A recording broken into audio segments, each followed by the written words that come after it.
Alors, la paracha de Kedoshim, Kedoshim Tiyu, c'est une paracha qui est extraordinaire, entre autres parce qu'elle contient un nombre très impressionnant de mitzvot.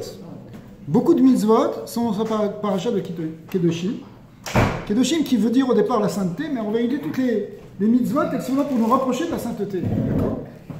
Alors on va en prendre une au passage, avec un enseignement qui est intéressant ici de Rabbi Nathan. C'est le suivant. Ocheat tochiyar et amitecha. Il y a un verset qui nous dit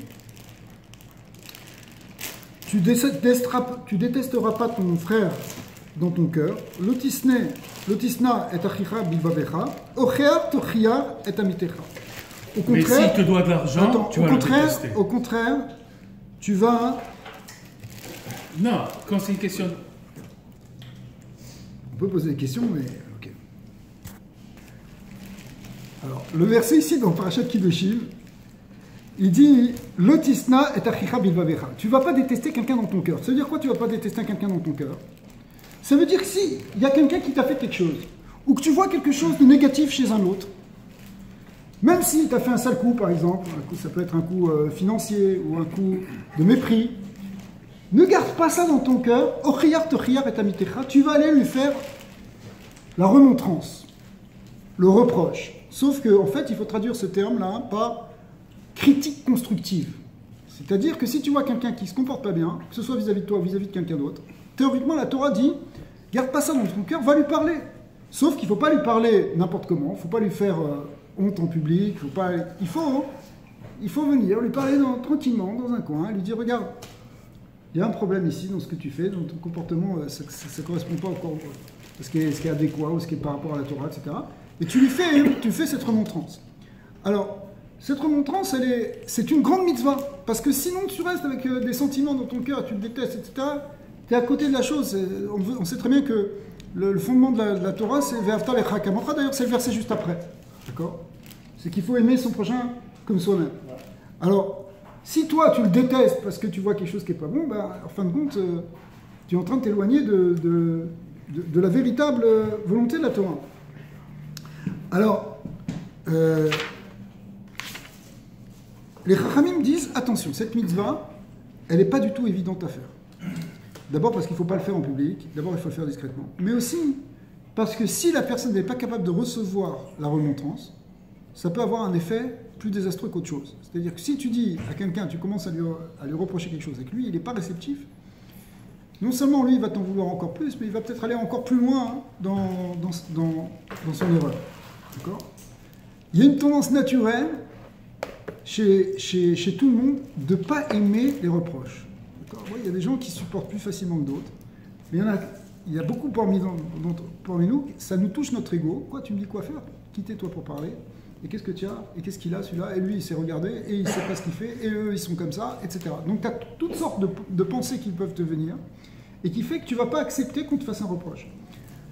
Ce qui est une erreur, en fait, parce que Rabbi Akiva, lui, il comprenait tellement le bienfait du reproche qu'on pouvait lui faire, quand on faisait une tochacha, que lui disait, faites-moi-en encore. Je veux encore des tochachot, je veux encore des reproches, parce que ça me fait travailler sur moi-même, et ça me permet de progresser et d'avancer.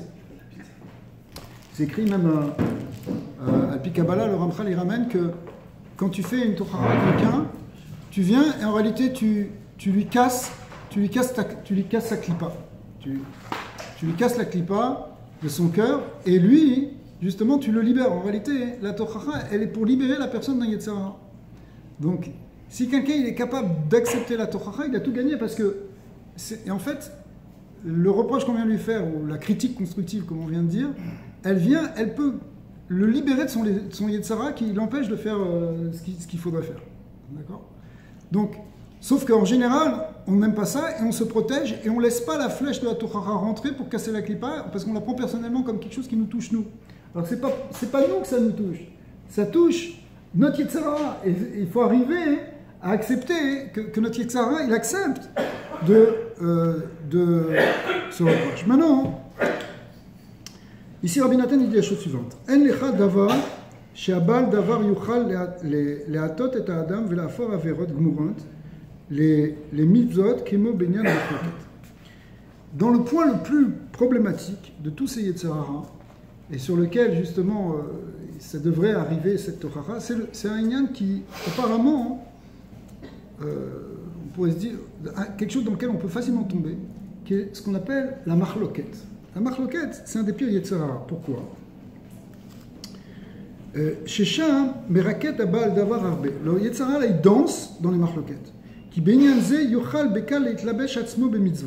Parce que ça peut te rentrer dans des mitzvot. C'est-à-dire, tu peux croire que tu fais une mitzvah, il faut critiquer tel groupe, il faut critiquer tel rave, tel autre comportement. Et tu dis, ouais, ceux-là, ils sont pas corrects, etc. Oh, tu crois que tu fais une mitzvah quand tu fais ça? Tu es en train de tomber dans le pire des Yetzer Hara qui s'appelle la machloket. Qui messit et adam al chavero chez mitzvah gdola les atfo ou les rotfo qui allo à sa karveka. Yetzer Hara, il vient et te fait croire que celui-là, il faut que tu le critiques parce qu'il a fait telle chose et telle chose. Qui matsu yinyanze arbe baolam. Ça, on trouve ça beaucoup dans le monde.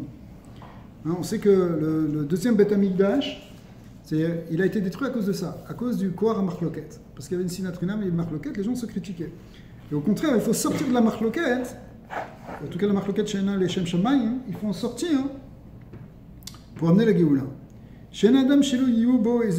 Et c'est facile en fait de tomber là-dessus parce que tu vas toujours trouver des gens qui ont des manques. Qui c'est qui est parfait? Donc c'est très facile de critiquer les autres. Il suffit de regarder les manques qu'ils ont.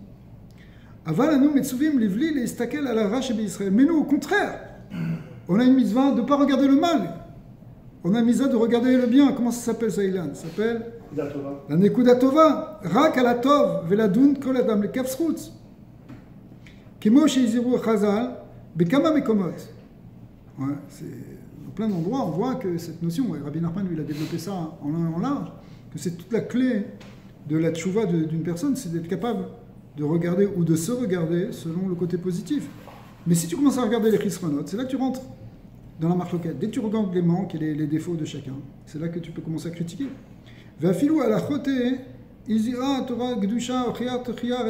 Effectivement, même sur le fauteur, la Torah nous a dit de faire cette critique constructive. Et de ne pas porter la faute. Et la raison, en réalité, c'est qu'il faut faire attention à ne pas faire honte en public à une personne. On sait que faire honte à quelqu'un, c'est comme le tuer. Donc c'est pour ça que les Kharamim m'ont dit Tameani imyesh bedorazé mishiyodea lechia.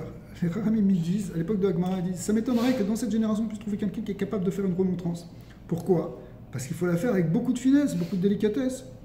Et effectivement, c'est ce que dit Rashi. Puis Rashi, chez lui, Issa la frette al libun panim, parce que tu risques de porter une faute, celui d'avoir fait honte à quelqu'un, ve amrou sham, tochacha lishma, ve anava shelo lishma, anava shelo lishma adifa.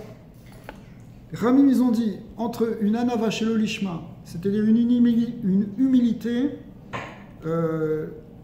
qui n'est pas vraiment les Shem Shamaim, c'est pas vraiment parce que tu as peur de faire quelque chose à l'autre. Ou bien une tochacha lishma, une remontrance des Shem Shamaim, il vaut mieux la anava shelo lishma.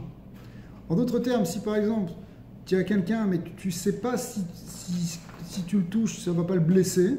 Si tu lui dis quelque chose, ça ne va pas le blesser, il vaut mieux de se taire. D'accord? Ah, tu te dis, bon, qui je suis moi pour lui parler, peut-être qu'il ne va pas m'écouter, etc. Donc c'est une anava qui n'est pas très lishma.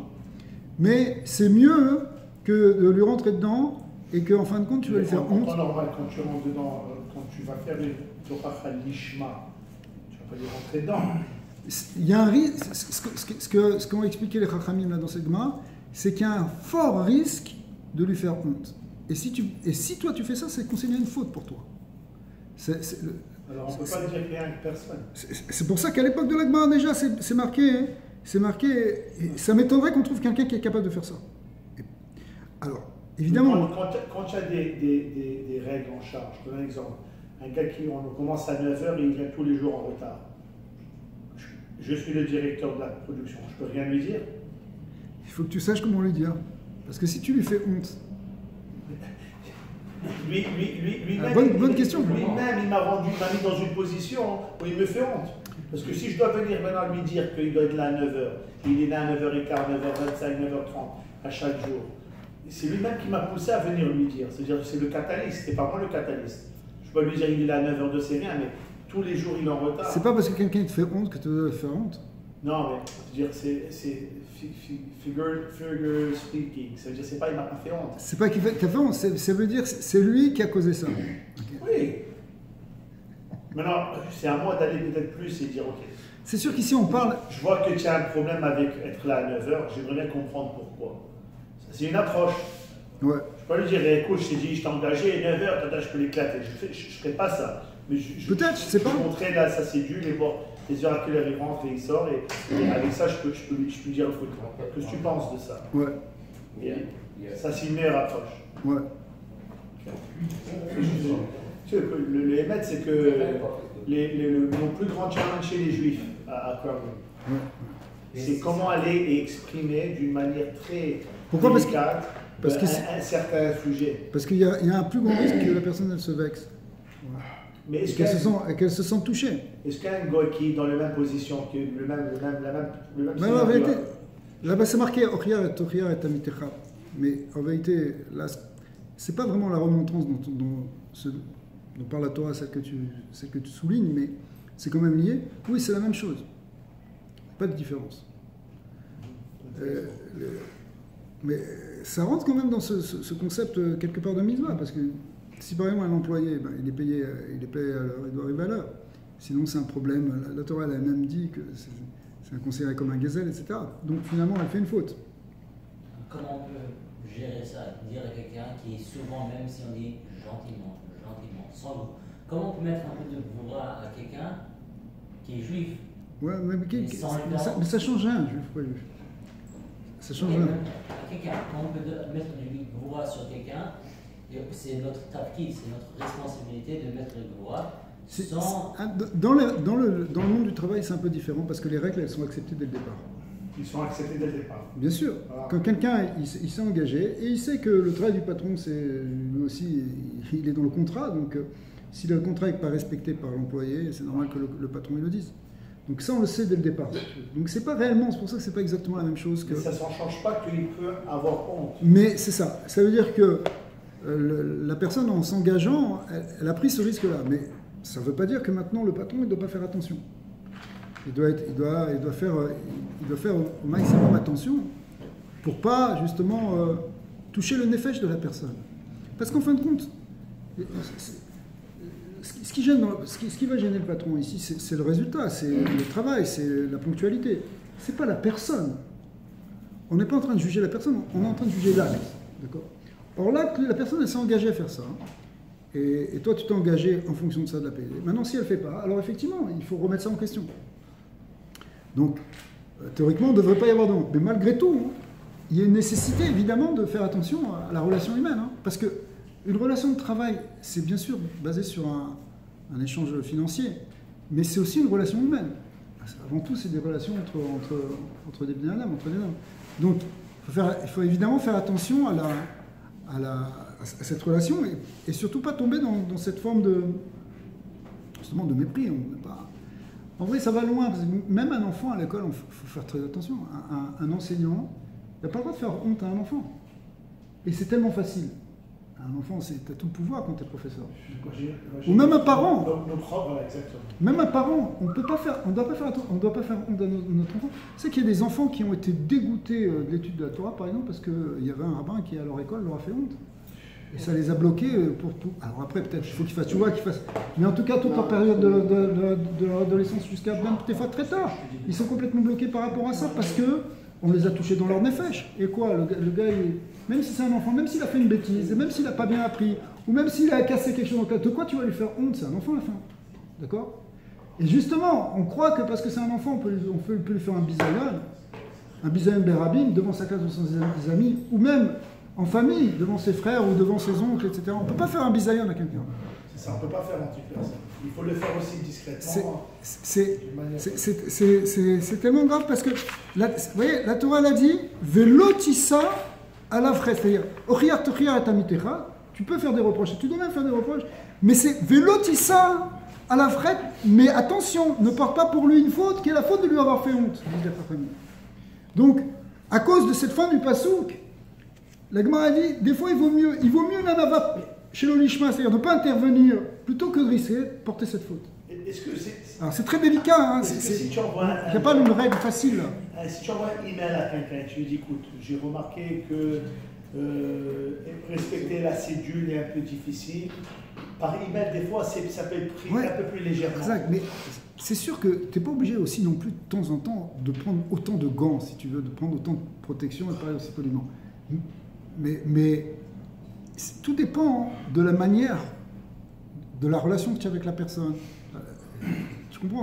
C'est pas quelque chose. On n'a pas une réponse claire pour ça parce que c'est justement une évaluation qu'il faut faire à chaque fois. Ouais. C'est ça ce que dit la Gemara. Peut-être que c'est plus grand de se taire que de parler. Pourquoi? Mais à toi de voir. Et puis il y a des moments où il faut que tu parles. Et si tu parles pas, tu n'arranges pas le problème. Si tu n'arranges pas le problème, c'est encore plus grave. Ouais, c'est sûr que par écriture, c'est moins. L'écrit, ça peut être prendre une distance et plus. Mais c'est aussi, ça peut être interprété. Ça dépend. Dire. Tu sais, il y a des entreprises malheureusement où le gars il rentre dans son bureau, il ouvre son email, il voit un email comme quoi il est renvoyé aujourd'hui. Ça peut être un choc aussi pour la personne. J'ai entendu plusieurs fois des histoires de gens qui travaillent depuis longtemps. Voilà. Et du jour au lendemain... Ils veulent rentrer dans leur bureau, mais leur clé, elles semblent ne pas rentrer dans le trou. Du jour au lendemain. Je ne sais pas pourquoi ça rentre pas. Et s'ils n'attendaient pas, le jour même, ils sortent. C'est sûr que il faut un travail pour la personne pour comprendre qu'il ne faut pas qu'elle se touche intérieurement dans son effet. Mais bon... Donc c'est intéressant, c'est très intéressant que tu aies ramené ça dans le monde du travail parce qu'effectivement c'est un lieu social de relations humaines dans lequel on est confronté exactement à ce genre de problème.